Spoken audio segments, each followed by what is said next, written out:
지난 시간 21장에서는 레위인들의 어떤 도덕성, 그들의 책임, 그것을 한번 살펴보았습니다. 오늘날 레위인들이 있는가 없는가 여러 가지 논란이 있지만 구약 성경을 우리에게 그대로 적용하기는 힘들고, 적어도 교회 안에서 중직자들, 목회자, 장로님, 권사님들, 그런 사람들에게 빗대어 본다면 적어도 일반 교인들보다는 더 높은 도덕성을 성경이 요구하고 있다는 것입니다.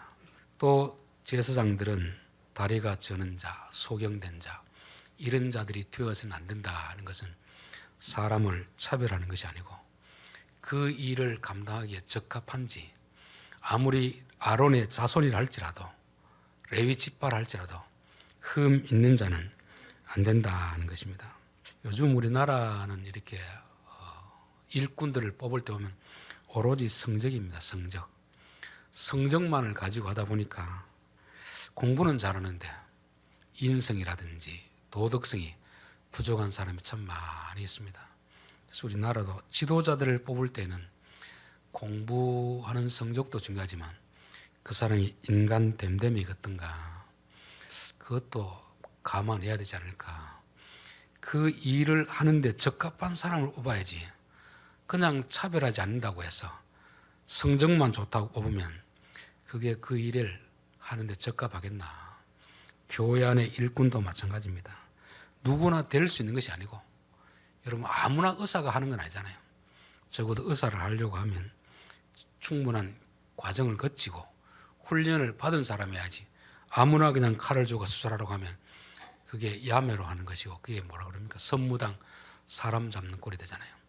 교회 일꾼도 마찬가지고, 저는 세상의 일꾼들도 적어도 사람들 위에서 다스리는 자들은 자기를 다스리고 가정을 다스리고 그 다음에 나라를 다스리라는 말은, 적어도 나라를 다스리려고 하면 자기를 다스릴 줄 아는 사람, 그 다음에 가정을 다스릴 줄 아는 사람이 되어야 되지, 자기 혈기도 못 다스리고 가정도 못 다스린 사람이 어떻게 나라를 다스린단 말인가, 그런 말입니다.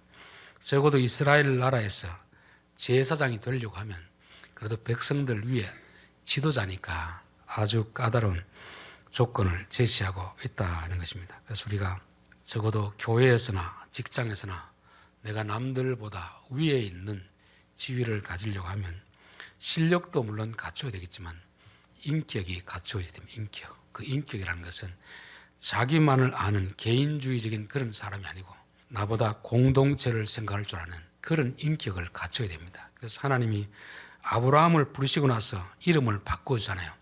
아브라함에서 아브라함으로 바꿨고 사레에서 사라로 바꾸라.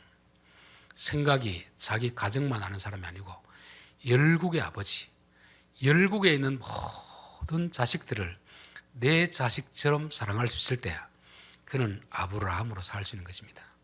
여자도 자기 남편에게만 사랑받는 그런 아내가 아니고 열국의 어머니, 많은 사람들, 많은 자식들을 자기 아들처럼 생각할 수 있는 그런 마음을 가진 사람이 열국의 어머니가 되어야 된다는 것입니다.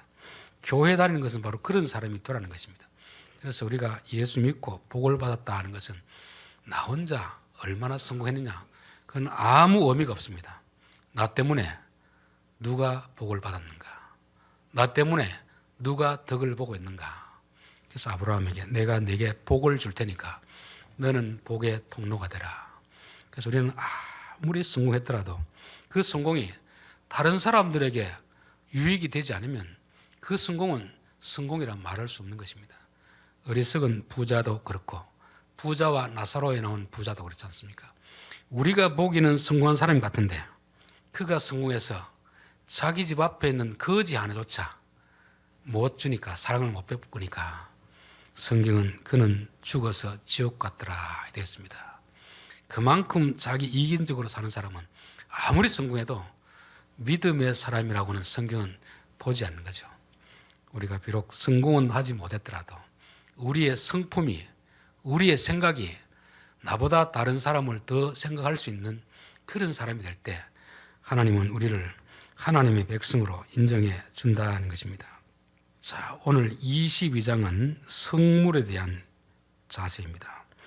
여호와께서 모세에게 말씀하여 이르시되 아론과 그의 아들들에게 말하여 그들로 이스라엘 자손이 내게 드리는 그 성물에 대하여 스스로 구별하여 내 성호를 욕되게 함이 없게 하라. 나는 여호와이니라. 이스라엘 백성들이 믿음으로 하나님 앞에 드리는 그것을 하나님은 성물이라 하는 것입니다. 우리로 말하면 헌금도 성물이고 성도들이 교회 앞에 와서 헌신하는 충성도 성물이라 하는 것입니다. 근데 이것을 무엇과 직결시키느냐면 하나님의 이름과 직결시킵니다. 하나님 이름. 그 성물을 잘 관리하면 여호와의 이름을 높이는 것이고 그 성물을 함부로 취급하면 여호와의 이름을 욕되게 한다는 것입니다. 우리 주기도문에 가장 처음에 나오는 간구가 뭡니까? 하늘에 계신 우리 아버지여, 당신의 이름이 나를 통하여서 거룩히 여김 받게 없소서. 그래서 하나님이 우리에게 가장 먼저 요구하는 것은 너희들 때문에 내 이름이 거룩히 여김 받고 있는가? 아니면 오히려 욕을 먹고 있는가? 그래서 우리는 항상 무엇을 하든지 내가 하는 행동을 통해서 이 행동 때문에 예수님의 이름이 높아지고 있는가? 지동 교회 이름이 높아지고 있는가? 내가 아무리 손해봐도 그것 때문에 하나님의 이름이 높아지고 있다면 우리는 지금 잘하고 있는 것입니다. 그러나 어떤 경우는 분명히 내게 돈이 되고 유익이 되는데 그것 때문에 하나님의 이름이 욕을 먹고 있다면 우리는 잘못하고 있는 것입니다. 그래서 하나님이 하나님 앞에 드린 성도들의 예물, 헌신을 거룩히 우리가 대하면 하나님의 영광이 나타나는 것이고 그것을 함부로 대하면 하나님의 이름을 욕되게 한다는 것입니다. 그래서 저는 교회 안에서 교인들이 드리는 헌금을 어떤 태도로 대하는가를 보면 그 사람의 믿음을 알 수 있습니다. 하나님 앞에 드린 성도들의 그 예물은 많고 적음을 떠나서 거룩한 것이기 때문에 하나님이 보시기에 그래 참 잘 사용한다 이런 인정을 드려야지 그냥 교회 돈을 마치 자기 돈인 양 그렇게 쓰면은 하나님의 이름을 욕되게 하는 것이다 하는 것입니다. 그래서 하나님은 아주 싫어하는 것이죠. 1차적으로 우리가 교회 성도들인 헌금은 귀히 여겨야 되고 그 헌금을 사용할 때는 반드시 하나님의 명예가 드러나도록 사용해야 됩니다. 우리 누가복음 16장 청지기 비유를 여러 번에 걸쳐서 우리가 살펴보았지 않습니까? 청지기가 주인의 재산을 낭비한다는 소문이 들어가지고 주인이 그 청지기를 해고하려고 하니까 그 청지기가 하나님의 뜻이 무엇인지 깨닫고 빚진 자들을 불러다가 다 빚을 탕감시켜줬습니다. 여러분 그러면 그 주인의 돈을 낭비하는 겁니까? 주인의 돈을 유익을 끼치는 겁니까? 주인의 돈을 낭비하는 것이죠. 그런데 빚진 자들에게 빚을 탕감해주면 탕감받은 사람들이 주인을 좋게 보겠습니까? 나쁘게 보겠습니까? 주인을 좋게 보겠죠. 교회 안의 청지기는 돈을 가지고 돈을 버는 일을 하는 것이 아니고 돈을 쓰더라도 하나님의 영광이 나타나도록 해야 되는 것입니다. 돈을 잘 써야 되지만 그러나 세상적 기준을 가지고 이만큼 투자했으니까 이만큼 결과를 가지고 와야 되지 않느냐. 그래서 결과가 나타나지 않으면 잘못 쓰는 걸 아는데 그렇지 않습니다. 돈을 가지고 쓸 때 하나님의 영광이 나타나도록 쓰면 잘 쓰는 것이고 자기 영광이나 자기 유익을 챙기면 그것은 하나님의 재산, 하나님의 명예를 실추시키는 것이 된다는 것입니다.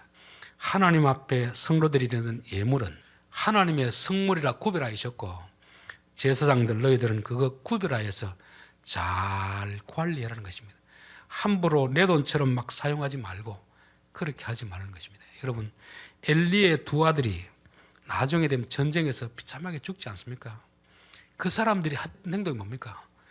백성들이 짐승을 가져와 가지고 하나님 앞에 제사를 드리려고 하는데 이들은 하나님 앞에 드리기도 전에 자기가 보고 콕 집어 가지고 맛있는 건 다 자기 쪽으로 빼돌리고 이러니까 그것은 단지 고기를 빼돌리는 것이 아니고 하나님을 욕되게 하는, 하나님 욕되게. 그래서 내가 너희들을 그냥 두지 않겠다는 것입니다. 하나님을 존중히 여기면 하나님도 우리를 존중히 여기는데, 하나님을 우습게 여기면 하나님도 우리를 우습게 여긴다는 것입니다. 우리가 눈에 보이지 않는 하나님을 우습게 여기는 게 뭐겠습니까? 성도들이 믿음으로 한 그 헌금을 우습게 여기면 그것이 하나님을 우습게 여기게 되는 것입니다. 그래서 우리는 항상 성도들이 하나님 앞에 드린 귀한 물질들은 성물이다, 성물. 하나님 앞에 구별해야 되는 것이다. 그것은 자기에게 있을 때와 드렸을 때는 완전히 다른 것입니다. 가지고 있을 때는 그냥 자기 재산이지만 내 재산 중에서 이것은 특별히 하나님 앞에 구별해 드린 것이면 교회에 있는 중직자들도 이거는 하나님께 구별해 드린 것이기 때문에 우리가 귀히 여겨야 된다는 것을 말씀드리는 것입니다. 저는 앞에 이 강대상을 볼 때마다 참 마음이 짠한 생각이 됩니다. 우리 은퇴하신 권사님 세 분이 돈을 내가지고 바꿨지 않습니까? 그건 돈이 아니고 그들의 믿음이고 충성인 것입니다. 충성. 그래 우리가 그걸 볼 때도 그분들의 참 귀한 믿음이구나, 하나님 앞에 드린 귀한 성물이구나, 그렇게 생각해야 되는 거지. 이거 돈 주면 할 수 있는 거 아니냐. 그건 돈이 아니고 하나님 앞에 구별해 드린 믿음의 성물이기 때문에 귀히 여겨야 되는 것입니다. 저는 교회 청소를 하고 이런 걸 보면 저분들이 돈을 받는 것도 아닌데 왜 저렇게 할까? 왜 그렇게 하겠습니까? 하나님을 사랑하는 마음으로 시간을 드리고 교회를 아끼는 마음인 것입니다. 그것을 볼 때 참 귀하다, 귀하다.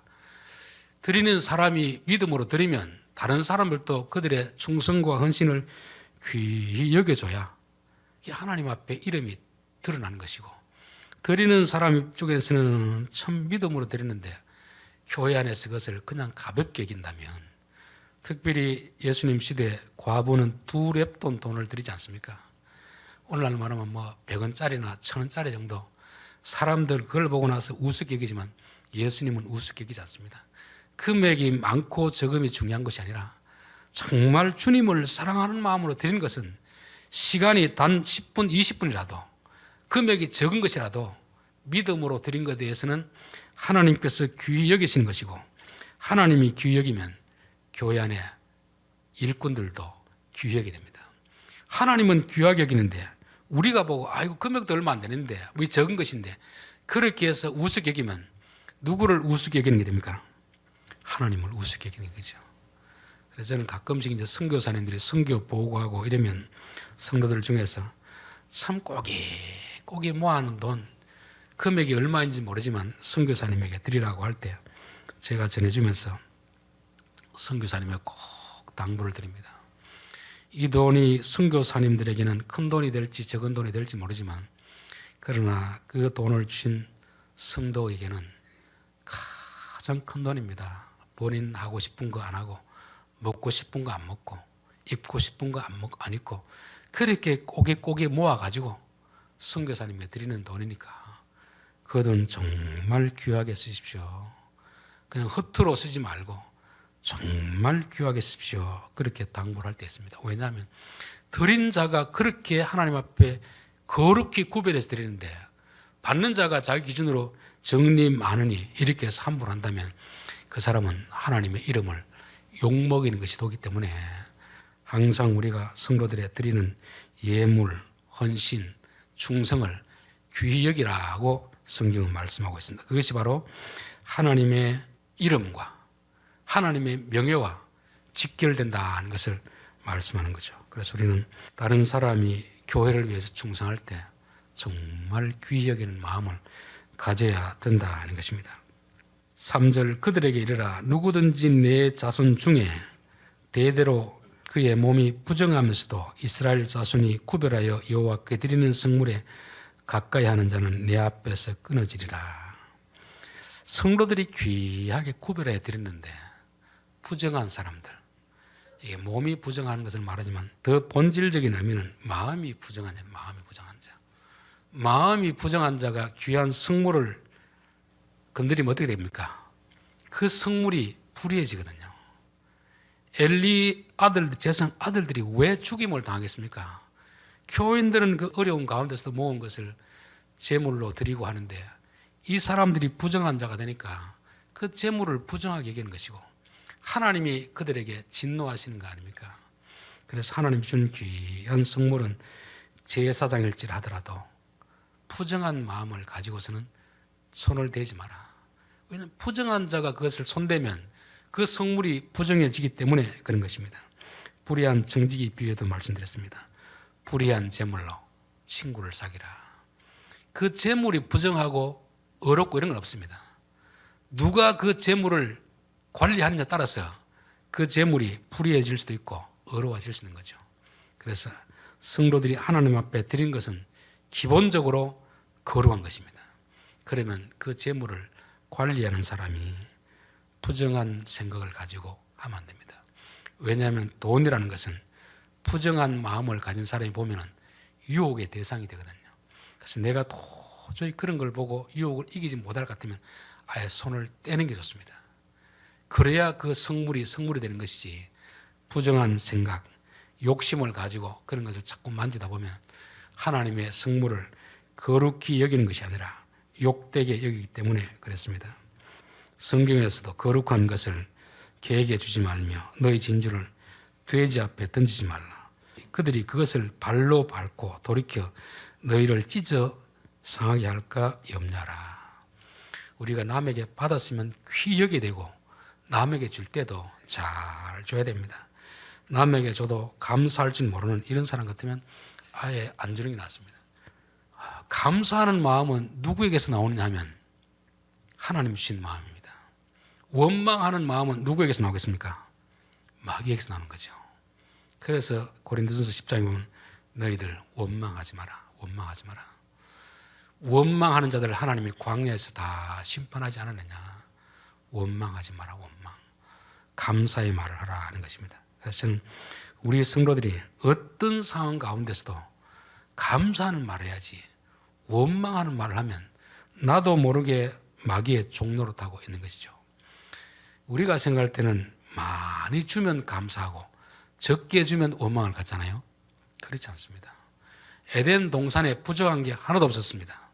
그러나 마귀가 와서 요거마저 먹으면 하나님처럼 된다 하니까 마귀의 말을 들으니까 그 많은 것이 있음에도 불구하고 원망하는 말이 나오는 거죠. 이야, 하나님 내게 다 주지 않고 요거는 따로 못 먹게 하는구나.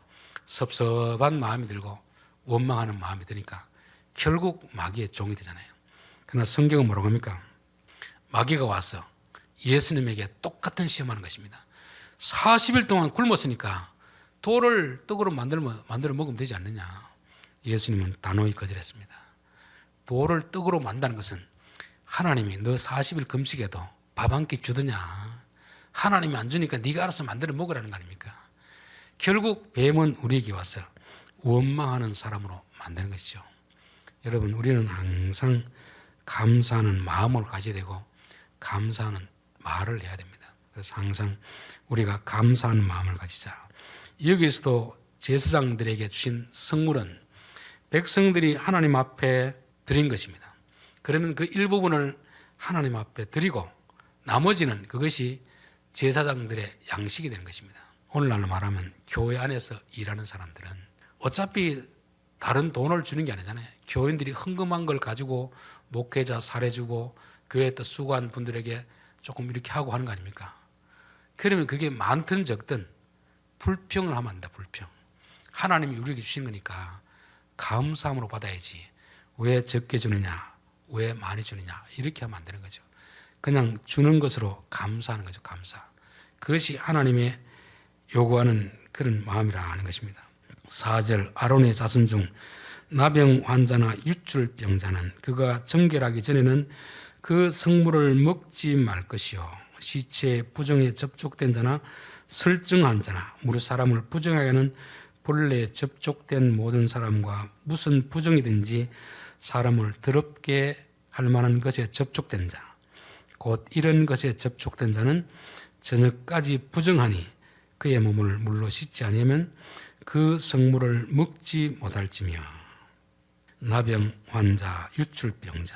나병 환자는 이게 몸이 나병이 걸리면 이게 찔러도 아픈 줄 모르고 썩어가도 썩는 줄 모르는 것입니다. 유출병이라는 것은 몸에 있어야 될 피가 자꾸만 줄줄줄 흘러나오는 거죠. 영적으로 보면 나병 환자는 양심이 마비된 자입니다. 죄를 짓고도 이 죄인 줄 모르는 사람들입니다. 하나님은 분명히 홈리와 비느하스에게 이거는 죽을 죄라 하지만 그들은 이게 무슨 죄가 되느냐. 당연히 그냥 교회에서 일하다 보면 그거 당연히 먼저 가질 수 있는 것이지. 이런 나병 환자들, 유출병자들, 안에 있어야 될 것이 밖으로 줄줄 원망, 불평이 계속 입에 달린 사람이 있습니다. 그런 사람은 성물을 먹지 마라. 하나님의 거룩한 것을 먹지 마라. 너희들이 먹음으로 거룩한 것이 부정해지기 때문에 그렇다 하는 거죠. 8절 시체나 찢겨 죽은 짐승을 먹음으로 자기를 더럽히지 말라. 나는 여호와이니라. 아무리 배가 고파도 시체, 죽은 것은 먹지 말라는 것입니다.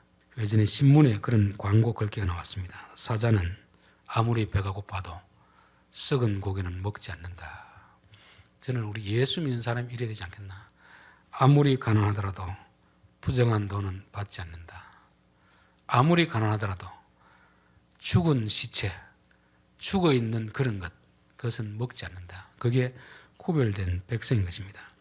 예수님이 40일 금식하고 배가 고파도 하나님이 주시지 않는 것, 내가 임의대로 힘이 있다고 해서 돌을 떡으로 만들어 먹는 그런 것은 먹지 않겠다 하는 것입니다. 그래서 우리 예수 믿는 사람은 하나님이 주시면 먹고 안 주면 굶고 그렇게 살아야 됩니다. 이게 믿음으로 사는 것이지, 안 준다고 해서 배가 고프다고 해서 썩은 시체를 덥석덥석 먹고 나면 그게 먹어도 영양분이 안 되고 오히려 그 안에 있는 병균이 들어가 사람을 다 파멸시키는 거거든요. 그래서 우리가 먹어야 될 음식이 있고 먹지 말아야 될 음식이 있구나.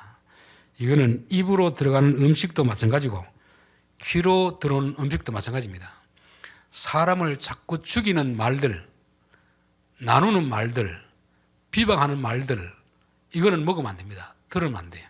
어떤 사람이 말을 할 때 그 말이 하나 되게 하는 것인지, 사람을 살리는 말인지, 위로하는 말인지, 격려하는 말인지 살리는 양식을 먹어야지 자꾸만 죽이고 갈라치게 하고 원망하게 만들고 미워하게 만드는 그런 말은 먹으면 안 됩니다. 먹으면 결국 내가 죽게 되는 거잖아요. 그 음식에 들어가서 결국 내 입에서도 그런 음식이 나오는 거 아닙니까? 저는 우리의 믿음이 지금 건강한가 병들었는가 다른 거 볼 필요 없습니다. 내 입에서 나오는 말이 남을 죽이는 말이 나오는지 살리는 말이 나오는지 그거 하나 딱 보면 됩니다. 오늘날 이런저런 설교, 강의 다 마찬가지입니다.